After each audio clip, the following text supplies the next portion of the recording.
Bloom anyway. Intro. I've lived life where the serious and the ridiculous seem to share a GPS, one guiding me through the hard turns, the other popping up like, recalculating, you should laugh right now. You see, most of my life has been held together by moments that were way too dramatic and moments that were way too unnecessarily theatrical to be anything but divine intervention. I've had full emotional meltdowns interrupted by something absurd. A squirrel dropping a pine cone near me like a warning.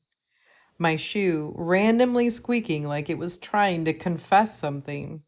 Or a gust of wind slapping me in the face like it had personal opinions. And honestly, those ridiculous little interruptions kept me going more than any inspirational quote ever did. Hope doesn't glide in gracefully.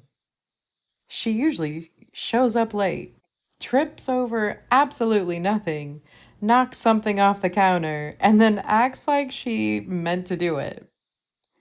But somehow, she still manages to make the whole room feel lighter. Hope is just that unexpected moment that shows up in the middle of the mess and somehow makes room for something to bloom.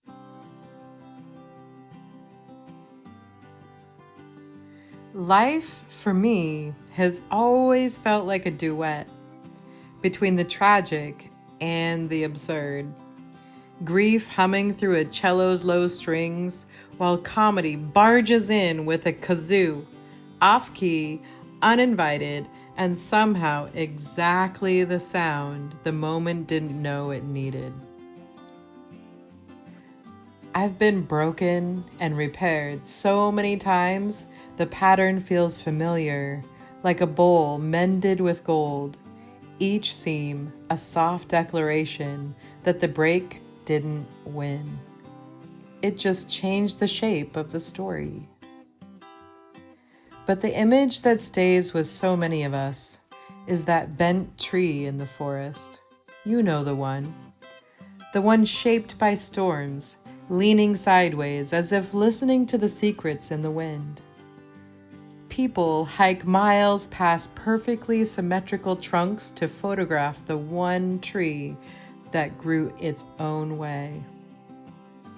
It's a reminder that the shape we become is not a flaw, it's evidence.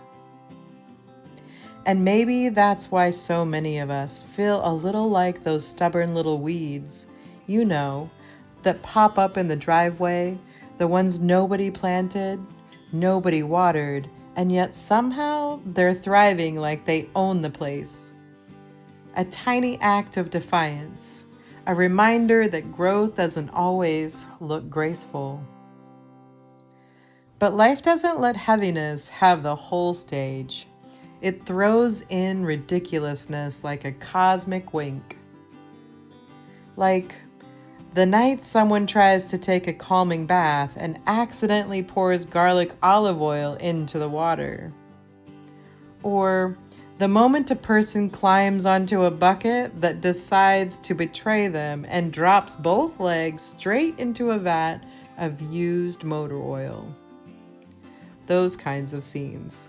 The ones that make you laugh so hard even when you didn't plan to.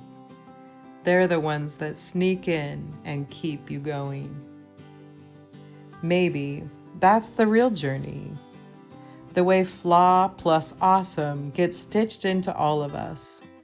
The way imperfect moments carry their own kind of beauty.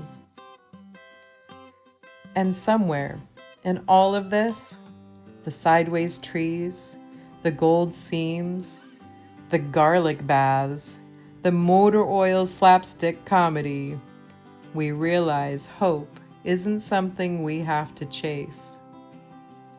Hope grows through all of the humor and whimsical breaths that lighten the load, given the rays of funny sunlight in an otherwise dark, cloudy day.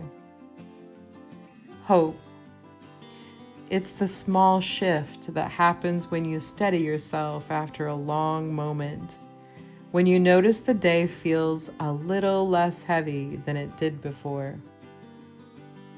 Survival isn't the finish line.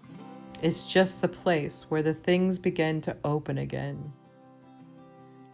And if you've ever felt like that sideways tree, or that cracked bowl, or that person laughing in the middle of an oily mess like I did, then you already know what I'm talking about. Because this isn't just one person's story. It's the quiet truth we all carry. We break. We mend. We grow in strange directions, and somehow we still find ways to shine.